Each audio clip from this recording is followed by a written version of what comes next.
Hi guys, it's Sam, and this is my spoiler-free review of Clockwork Princess by Cassandra Clare.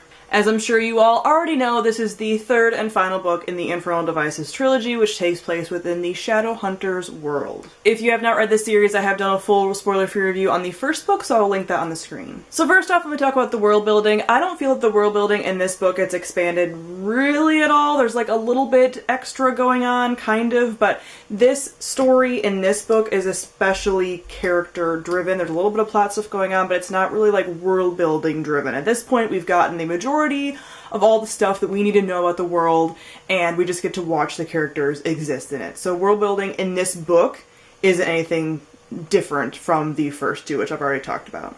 So let me get on to the characters. So like I said in my Clockwork Prince review, I do feel like these books do get better and the characters do get better with every book, and at this point we've already been fully enmeshed in their relationships and all of that stuff, and all of that really comes to a head within this book, which is what I was waiting for. It's what I was reading the series for. Like, I wanted all of the love triangle goodness, I wanted to see all the other like side character relationships and everything, and that's what I got in this book, which made me so happy. I almost, dare I say, didn't get enough, honestly. Like, I could have had way more. This is a huge book.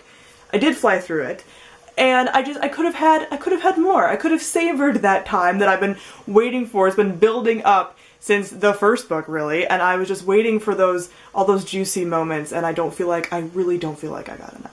So I really do like Tessa as a main character. Like I've said before, I know some people really don't like her. I don't see how. I feel like she's a very realistic character for her time period. She does grow a ton, and I just really like her spunk and her spirit and her backstory and everything that we finally learn about her after all this time, after all these hints, after all these things that we don't know.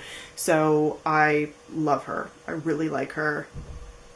I feel feelings for her. Will and Jem, I did continue to like. Again, Jem is still my fave. Jem will always be my fave, but I did grow to like Will a lot more within this book. Obviously, I didn't have to deal with half of a book of him being a brat, which was really nice. I got to move on from that, which was fantastic, and he just became a better character overall in my eyes. Is he my favorite? Do I just like stand for him the way that a lot of people do? No, like, not. He's fine, like he's okay, he's okay now, but I actually really like a lot of the side characters a lot too, and that's what's fun about these kinds of worlds, like these grand worlds that a lot of these authors create and just like stay in for long periods of time, as you become attached to even like the small minor side characters and what they're doing, and you get to see little bits of their lives, which is always a lot of fun, I personally think.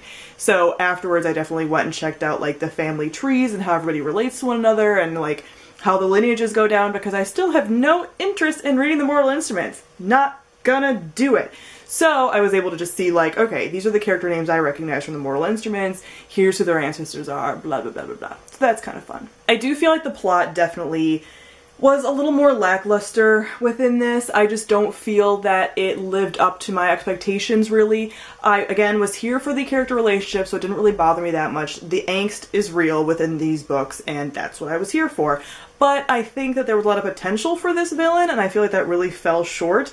He was really like a mustache-twirling villain. I didn't really understand his motives even when they were revealed. I feel like the villain overall at that plotline could have been really tightened up and really good and made like a really great villain, and I just felt like it was put in there just to kind of push the characters forward, which is like fine, but you could have made it so much better. And I feel like a lot of the stuff with the villain and with the like plot points of the story were resolved really easily, way too easily, and that was kind of annoying. Like, so I don't like when like the last couple of chapters or a book have things like, not that bad things didn't happen throughout the story, like I don't want to tell anybody that that's the case, but I do feel like things just got wrapped up really easily with like the villain plot, and I was hoping for more from that. But overall, I did really enjoy my experience of reading this book and this series overall. Again, if you really like the characters, you're going to like this series. If you're in it for like the plot, which is like kind of why would you be in these books for the plot? Like, it's kind of, you know, just kind of average, but everything else I feel like is really good with this series, and I loved it. I gave it 4.5 out of 5 stars. So overall, would I recommend this series? Yes. Do I want to continue on with the Shadowhunters world books? Not really. I do plan on reading The Last Hours when it eventually comes out, and if I'm still, like, in the mood for Cassandra Clare books, but I don't want to read The Moral Instruments, and I know a ton of you have recommended that I read The Dark Artifices, but I really have no desire to read The Dark Artifices because I personally feel I would have to read The Moral Instruments, and even if you feel that I don't, I really feel like you do. It's the whole series that came before, and there's a lot of things that happen that alter the world of The Dark Artifices, so I'm not going to read The Dark Artifices if I haven't read The Moral Instruments, and I don't want to read The Moral Instruments. But I do want to continue with The Last Hours, because it takes place right after this series, and I don't have to read anything else. So that's what I might do when it eventually comes out. I am going to be doing a spoilery gush on this, so go ahead and check that out. I will link it on the screen. So comment down below and let me know what you thought of Clockwork Princess. Thank you all for watching, and I'll see all you guys soon. Bye!